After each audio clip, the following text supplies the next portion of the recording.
We're on Yevamot, Perek Hey, Mishnah Aleph. First Mishnah in the 5th chapter of Yevamot. Okay, so we're going to read the Mishnah and then I'll explain it. I think that's the best way. The Gehati has an introduction, but it's really important to understand, to read it, and then we'll sort of understand. So the Mishnah says the following, and this Perek is going to sort of develop. So we're going to read this Mishnah, and then we're going to understand it better in the next Mishnah as well. Says the Mishnah, Rabbi Gamliel says, Ein get achar get. There's no such thing as a get after a get. V'lo ma'amar achar ma'amar. And you can't do ma'amar after ma'amar. V'lo bi'ila achar bi'ila. And there's no bi'ila after bi'ila. V'lo chalitza achar chalitza. And there's no such thing as chalitza after chalitza. V'chachamim omrim, yesh get achar get. There is a get after a get. V'yesh ma'amar achar ma'amar. And there is ma'amar after ma'amar. Avalo achar bi'ila, v'lo achar chalitza klum. But once you do bi'ila or chalitza, then there's nothing after that. Okay, so we have four constructs: get, ma'amar, bi'ila, and chalitza. So what are these things? So of course the case is as follows. So our standard cases. See, I got a lot of arrows here. Shimon is married to Leah and Sarah, and as is our case, okay, Shimon dies. Now, in order, we know that there's something called ma'amar. Ma'amar means that even though Yibum is only done through consecration, so Reuven is the brother, he wants to do Yibum. But the way Chazal determined it, before he consecrates the marriage with either Leah or Sarah, he first does Ma'amar, which is Kiddushin. Ma'amar is like, he gives Harayat Mikudeshetli, we do the wedding, and then at night, then they do the consecration or what have you. Okay? The consecration is only, the Yibum is only completed when he does the actual yibum itself. Okay, that's ma'amar. So we had a machloket. You might remember. Hopefully you remember that we had a machloket. What is the status of ma'amar?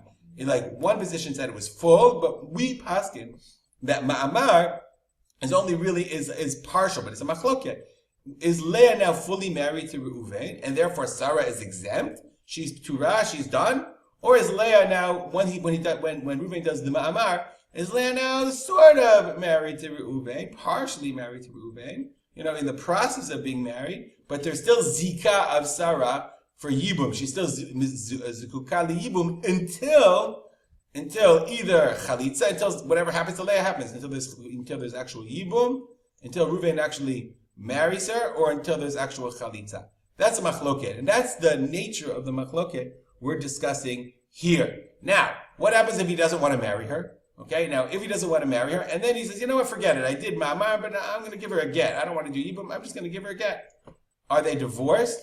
So that's part of the discussion. That's part of the machloket. Can he just give her a get, or does he have to do chalitza as well? The last thing I'll point out is, let's say, as we've learned before, let's say Reuven actually did yibum. Now, there's no more chalitza. Sarah's free. She's a yevamah. She's good to go. She's his wife. And then if he wants to divorce her, all he has to do is give her a get. He has to give her a get. There's no more chalitza. Once yibum happens, there's no chalitza. But what if we're talking about ma'amar before there's yibum? That's the discussion, the machloket in our Mishnah. Says Rabbi Gamliel, ein get achar get. Once you do a get, Rabbi Gamliel says, we'll see it. Let's read the Bartanura. Shtei Yevamot liyavam echad me'ach echad. Okay, you got two Yevamot from one Yavam. This is the case that we described. One brother, does yibum. Has two wives. Shtei Yevamot, two wives. They're not related, they're not sisters, whatever. V'natan get la rishona, v'chazar v'natan get la shniya. So he gives a get to the first one, and then he gives a get to the second one. So here we're talking about a case where Reuven doesn't want to do yibum, he doesn't do chalitza, doesn't do anything. He just gives a get. Okay? So, the Bartanura says, let's go back to the Bartanura. Okay? He gave first a get to the first one, and then he also gave another get. He didn't do ma'amar, he didn't do anything. He just said, you know what, you get a get. I want to divorce you. So he says, Michiyayim get la rishona. When he gives the get, according to Rabbi Gamliel, to the first one, Paka'a zikat shtehen me'ala. Okay, that's enough to be pokea, to remove the zika of both of them. The get mehane b'yibama, l'meika malei b'lo yibanet. Once he gives her a get, then there's no more yibam. Yibam's off the table. V'shuv lo yiyabem lo hu, v'lo shar achim lo liyibama, v'lo letzarata. once you give a get, once Reuven gave the get to Leah, there's no more Yibum. Yibum's off the table. He's going to have to do Chalitza, but there's no more Yibum. And since there's no more Yibum, therefore, when Reuven gives the get to Sarah, the second get, the question is, does she now become a divorcee or is she an almanah? She's definitely an almanah from Shimon. But if now she's a grusha as well, then she can no longer marry a kohen. So the Rabbi Gamliel says, Hilkach, since once the first get is given, there's no more Yibum, Hilkach, he hadar v'yar get l'shniyah, when he gives a get to the second wife, ein b'ma'asav klum. There's nothing there. It's like giving a get to some woman on the street. So therefore, that's what it means, ein get achar get, that the get has enough power, okay, to remove the zikah, to remove the yibum. And therefore, the second get is not meaningful. That's case number one. That's ein get achar get. Next case. V'lo ma'amar achar ma'amar. Similarly, okay, let's say he does ma'amar. We said ma'amar. Okay, he does ma'amar. Reuven does ma'amar to Leah. And then he also does ma'amar to Sarah. So once he does ma'amar, so Rabbi Gamliel says, once he does ma'amar to Leah, the ma'amar is powerful enough to say, okay, there's no more zika to Sarah, and therefore the second ma'amar she's not married to him. That's what the Bartenura says. Okay, ha'acharon eno klum.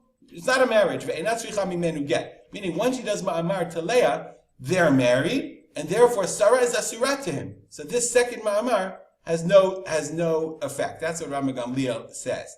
On the other hand, the Chachamim say, okay, and lo bi'ilah achar bi'ilah, that's simple. If he sleeps with one, he's married to her, that's yibum. And then if he sleeps with the other, that's asur, that's just znut. V'lo chalitza achar chalitza, if he does chalitza, if Reuven does chalitza to the first sister, then for the first wife, then Sarat chalutza, and she's free. The second chalutza has no meaning whatsoever, and there's no prohibited relationships. That we understand. But the Chachamim say, no, yesh get achar get. Why yesh get achar get? Because he says, the kama lo dachi zikata legamre. The haba'a chalitza. Let's go to our original case. Reuven gives a get. He gives a get to, according to the Chachamim, to Leah. Yeah, but there's still a chiyuv of chalitza. According to the Chachamim, get is not enough to remove the zika on Sarah. So therefore, if he gives another get to Sarah, since there's still zika, therefore Sarah is also a grusha. Similarly, let's go back to the Mishnah. Similarly, the same thing is true of ma'amar. Okay? V'yesh ma'amar acha ma'amar. Ma'amar is not yibum, it's a kiddushin, it's a preliminary step. That's the nature of the machloket. Is get enough to remove zika, and ma'amar enough to remove zika, or not? V'yesh ma'amar acha ma'amar. Let's go back and do the other case. Let's say he does ma'amar to Leah. Yes, he's married to Leah, and he could do yibum. But it doesn't, ma'amar, according to the Chachamim, does not remove zika. We've seen this before. And therefore, when he does ma'amar to Sarah, she's also married to him. Now they're going to have to get divorced, and it's a big mess. He cannot marry both wives, whatever. But the ma'amar has effect because there's still what's called zikat yibum, even if he does ma'amar to the first wife, to Leah. And therefore, they hold ma'amar, but they agree, lo achar bi'ilah, v'lo achar chalitza klum. If he does yibum, actually yibum to the first wife, then whatever he does to the second wife is nothing, nor is there anything after chalitza at all. If he does chalitza, then anything he does to the second wife after that is also not meaningful. All right, we'll stop here, and as we always do, we'll dedicate our learning to this memory of my father, or of Simcha Yitzchak Kalman. Have a good day.